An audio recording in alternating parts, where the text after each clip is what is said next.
Hello, this is a talk called How to Commit to Apache Hadoop. My name is Steve Lochran, stevell@apache.org.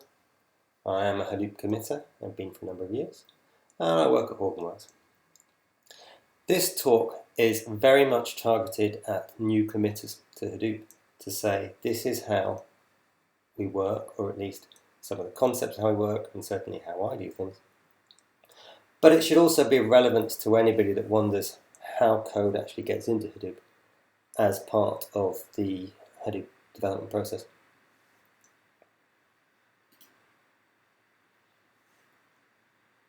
Key thing to know is Hadoop is an open source project. All development happens in the open. And we strive to absolutely maintain and improve the quality of the code through peer review. Now that Hadoop is being used across industries, from web to enterprises, classic enterprises, it's becoming more and more important that Hadoop stays good, that even though as we add new features and evolve it, the bits that everyone utterly depends on stay utterly dependable. Absolutely critical, for example, is the file system, that it will store petabytes of data, that data will still be there, readable, when you want to get back at it later. Also critical is the performance of the execution layer, yarn, MapReduce. We want to make things faster and not slower. You make things slower, you impact the user experience, you may increase the need to buy more machines to maintain current performance. Whereas making things faster, everybody's happy. All things have to work at scale as well. It's not enough to say, I have a patch that works really well on my 4-node cluster. I have a patch that works really well on a machine with a gigabyte of RAM. What you need to think about is code that works well on many core machines, not just Intel boxes, but you have to think about things like ARM systems as well, Linux and Windows. You've got to think about how this works in a 1,000-node cluster where the central manager nodes are receiving requests and handling connections from all those thousands of machines and lots of incoming load from outside. So scale, ability to function under scale are absolutely important. And the way to do that is not just to sit from the beginning and learn about all these problems as you go along, but rely on the opinions of people that have worked in that area before. A lot of my colleagues came out of Yahoo. They've been doing this since day one of the Hadoop code base. They understand the issues and the problems. And people like that are the best people to provide input on what happens. So I'm going to be demoing a patch that will affect the Hadoop file system. I'll be relying on one of my colleagues to help me, Suresh. And he's the one that really keeps track of all the Hadoop file system changes. Now at this point people are probably saying, it's a colleague, Suresh will show bias towards me and get something in. But if you have a look at some of the big patches I worked on recently, like Hadoop 8545, you'll see that actually all of us, we have to depend on peer review by others, and it does always take time. Because if there's a big lump of code that needs a lot of detailed review and divine review, those other people are busy. And it does place a limit on some of the scalability and agility of the Hadoop project, which is why we're moving more towards branches and separate branch development, but we still need to get those big patches back in. It's somewhat ironic then that we have a scale problem inside Hadoop, but really it's the problem of maintaining the code while still scaling up. A good solution to this is that let's break things out more, which is the way things are going with yarn and MapReduce. But also we need to do more stuff on the side and downstream as well. Anyway, peer review by the experts, understand it. Anyone who's interested in the project can review code, can say +1 I like it, -1 I don't. Committers are the ones that when they say +1 they'll say yes, you can put this in. You're not allowed to vote for yourself. But if you're a committer, you should review other people's work too, whether they're committers, whether they're not committers, in the area that you understand. It's important not to cause damage to the code base by accepting things now you don't know about. You will not make friends that way. All discussion takes place on Jira. Issues not a patch at all. And the patches go there as well too. We discuss everything in Jira because that's the way that we preserve the history of what went on alongside the patch itself. That's good for the history tracking. It's slightly dangerous in that you don't always see what changes are happening, which bits may conflict with you. That's why it's the duty of some people, like Suresh, to keep track of everything in their head. As you, an individual, it's nice to subscribe to and track what issues come into development lists and hit the track button on the Jira if it's something that you think might be relevant. Then later on, while you're doing tests or whatever, have a quick look through those Jiras and changes and see what's happened. You submit the patches in Jira 2. There's a Jenkins server that automatically runs those patches and tells you whether they work against trunk for patching, applying and testing. And then after you apply the patches and then you modify, you record them not just in Jira but in changes.txt, so there's a single file summary of what's going on. So there's the core concepts. The workflow we're about to go through. Use SVN to update it, download the patch, apply it, update changes, commit. If you're going across branches, you have to merge it across and then finally update it. All patches, unless it's utterly impossible, go into trunk. That is where all new features should go, all new development should go. It's where people work.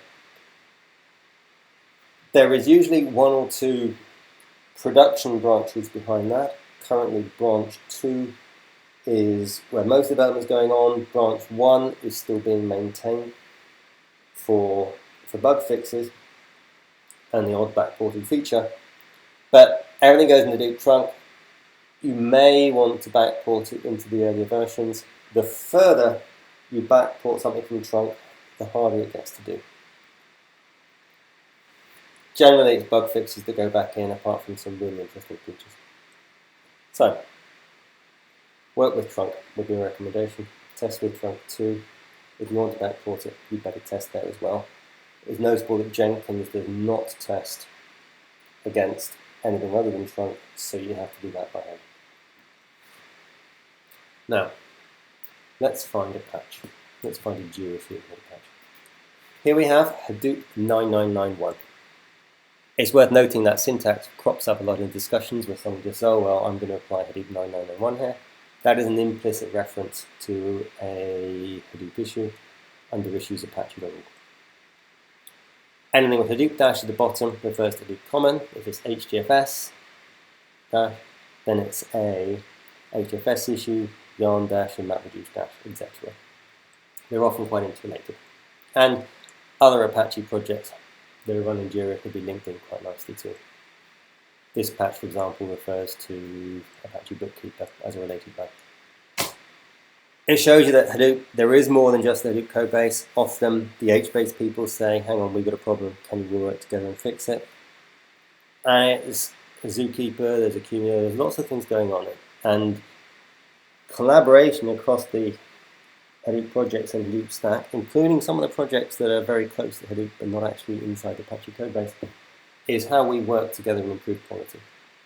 Yes, they are slightly decoupled projects, but it doesn't mean we can't actually fix things on behalf of the others.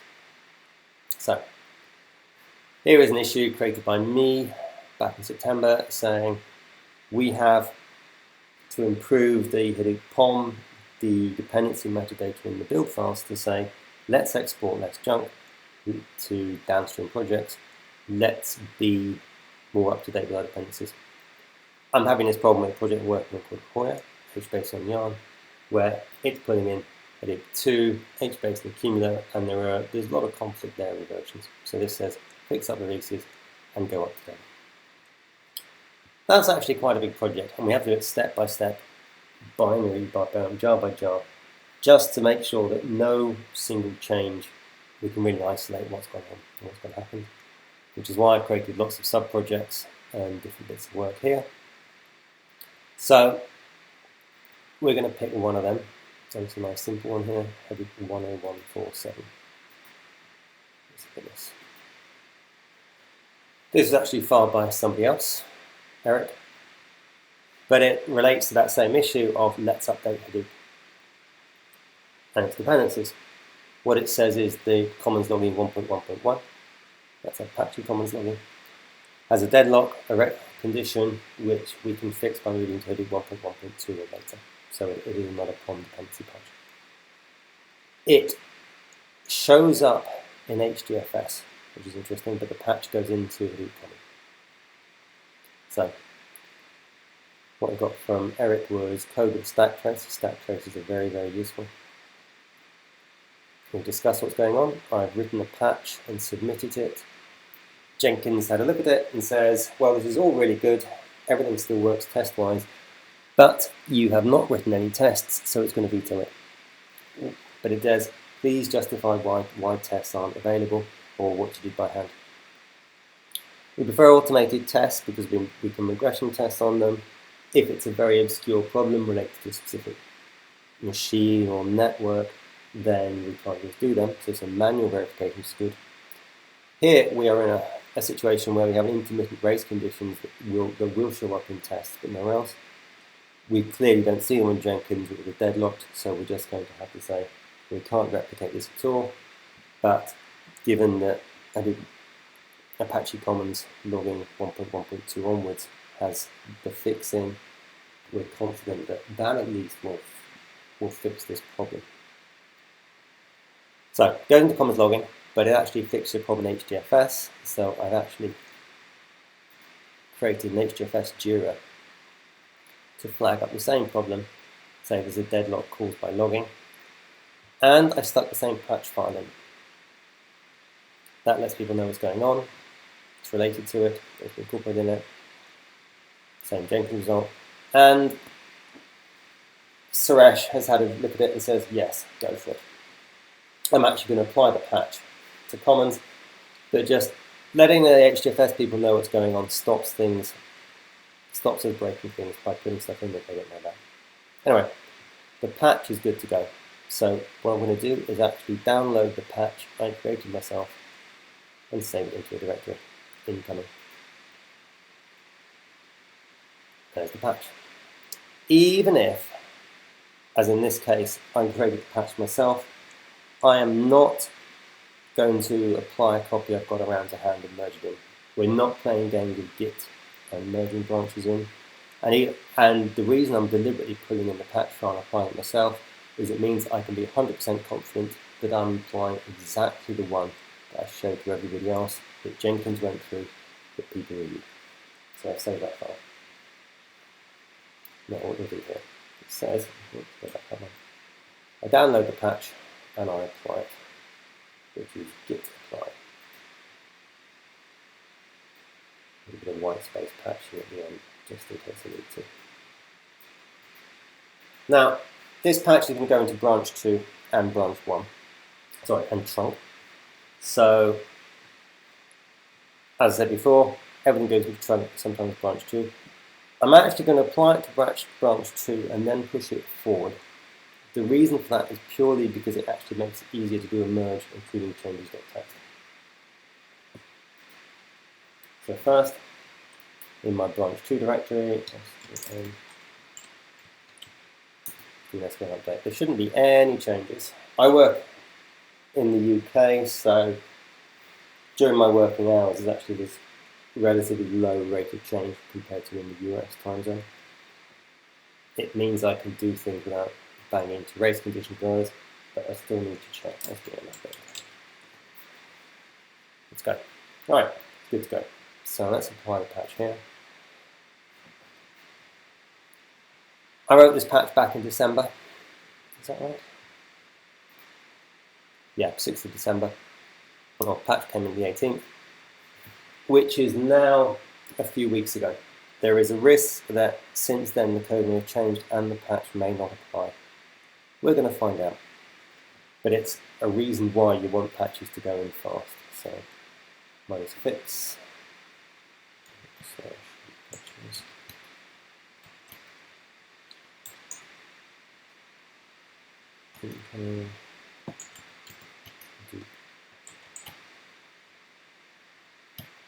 So there we go. Even though we're in SVN, you can actually use git apply. The reason for that is, one, it can do that white space fix up as you go along. Two, it is actually stricter than patch. If it doesn't work, I will actually fall back to patch, but I like to use git apply first. Let's see. Yeah, did it. Okay, an SVN status now. There we go. SVN.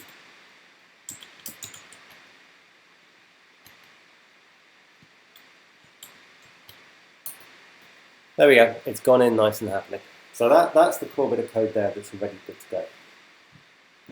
What I also have to do is edit changes.txt. So let's find that code, find open. Documents, no, hadoop, SVN, branch 2, then not breakthings, hadoop common project, hadoop common.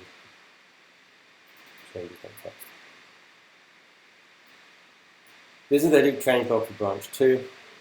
Hopefully it's not. Here's the incompatible stuff. Here are new features. Here included. I'm not quite sure why that's marked as incompatible. It's not. It's a new feature. I'll fix that in a second. Alright, so improvements and then finally bug fixes. I'm going to put this into a bug fix down here. So it's hadoop 10147.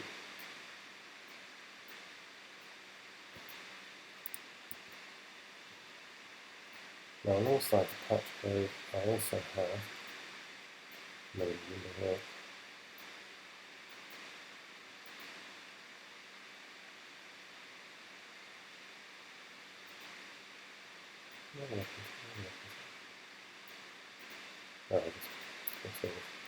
I'm going to build up that text message as I go along, okay? And then I'm actually going to be using that same text message in changes.txt as well as the SVN messages, okay? So there we go. That is the core text message. I've got to change the text.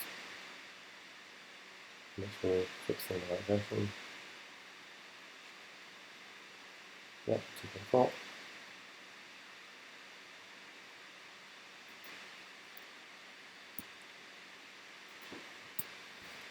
As usual, even in changes.txt, tabs are forbidden, spaces are the only things allowed. And we like to make things below 80 characters, so that's what I'm going to do. Make sure that's still tabs. Let's be extra sure it's still tabs.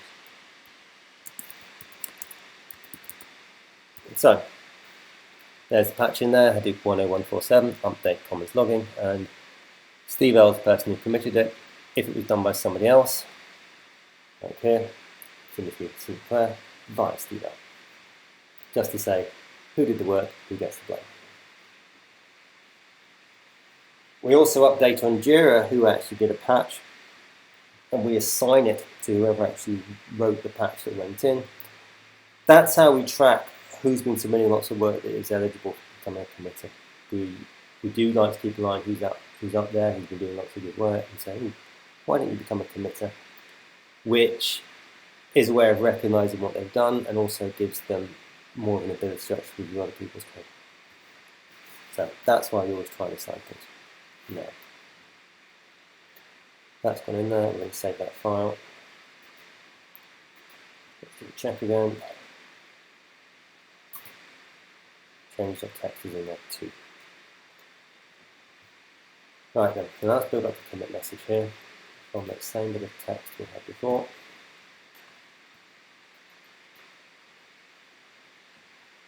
Okay, that is that piece of code there. So hadoop 10147. I'm actually going to put HDFS 567 in there as well. HDFS 5678 in there, 5678.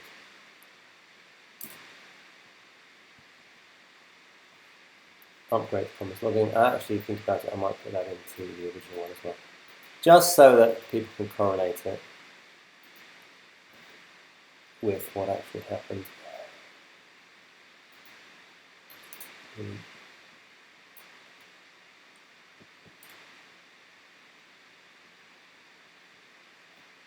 and we save that.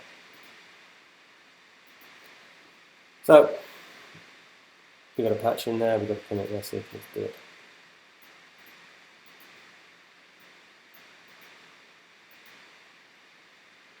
That's now been committed. That patch has gone into branch 2. Like I said, you don't do things into branch 2 unless you put them into trunk, so you have to do that immediately.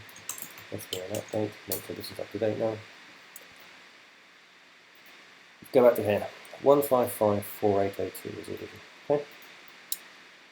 This is where we're going to merge it in. We're going to apply the patches between 1554801, 1554802, giving a different branch of subversion, giving the branch 2 and then to trunk. So this is what we're going to do to merge it in. There isn't a wiki page how to commit. On the Hadoop wiki, this gives you the way to do this. The key point is that that was the last revision we're at. This was the revision right before, and we'll do a revision merge. Notice that we're using HTTPS, not HTTP subversion. That's, as a committer, you get to use the HTTPS link for all your commits. Anyway, here we go. Let's get this branch. Let's copy it. Back to the trunk. Hit that paste button. See what happens here. The nice thing about the forward porting is that the changes.txt thing goes in exactly where you want it to go. Status. So SVN status says we've actually updated the metadata of the merge going in. We've also updated the code. Let's have a look at the diff there, see what's happening. Diff. There we go. This works because it's a nice, clean, simple merge. If there's been a code change so that you can't do such a simple merge across branches, you put it in trunk, you create a new JIRA for the backport, you work on that backport, get it reviewed. Even though Jenkins is not going to like it, you've got to say it works locally. Then, if other people are happy, it'll be merged in. Those people can and should be testing too. So there we go. We've done the merge. We're going to apply the same commit.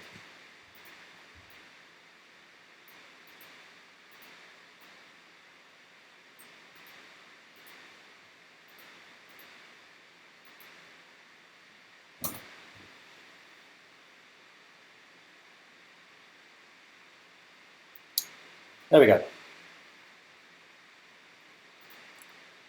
There we go. So now it's been fixed. Okay. What I'm going to do now is actually mix it up in JIRAs. Okay. What I'm going to do here is resolve issue. I'm going to mark this issue, HFS 5678, is actually a duplicate of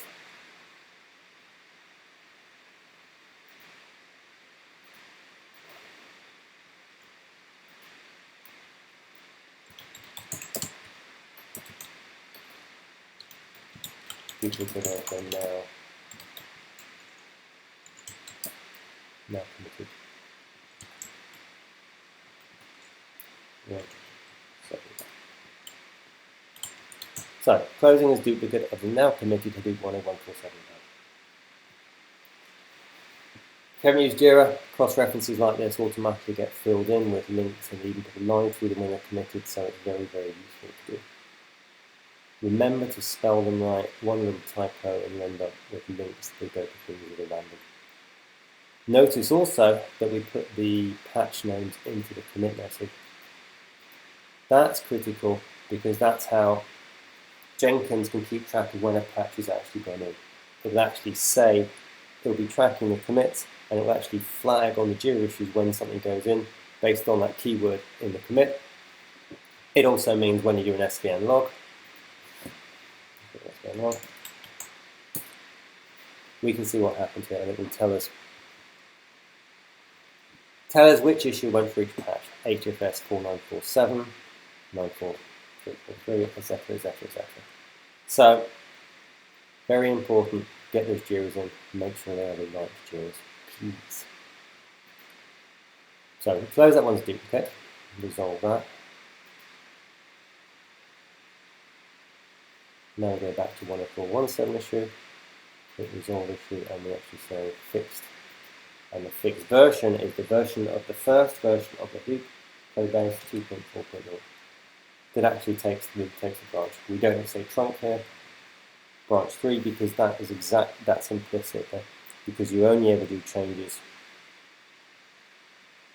Any change that goes to the backported branch 2 should also be in trunk. We just say it's going into trunk, into branch 2, and we know trunk will pick it up. It was my patch, so I say it was assigned to me. If Eric had actually supplied the patch, I would have assigned it to him. And that's it, it's been fixed in 2.4. So let's resolve that issue. There we go. And now we go back to the Uber Jira, as it's known, the one to activate the little ones up. And there we go. That one has now been marked as done. We are one issue closer to having all the dependencies fixed. Just one issue. We're still a long way away, and it's still slow step-by-step work. But we are one step closer, and over time these things will improve.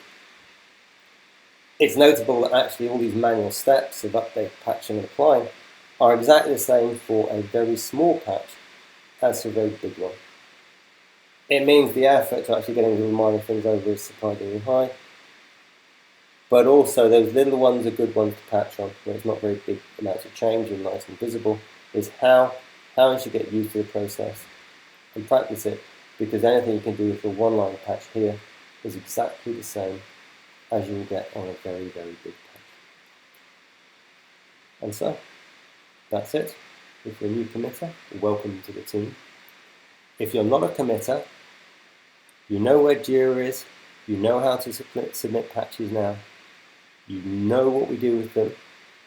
So, write features, find bugs, file documentation, add tests wherever you can, submit those patches, and if the people that are experts in that area of the code, the committers, say it's good to get in, then the code gets in, and whenever you say, someone says, I'm running a Hadoop cluster, you can say, well, you're running my code. Thank you for watching all the way to the end of this video.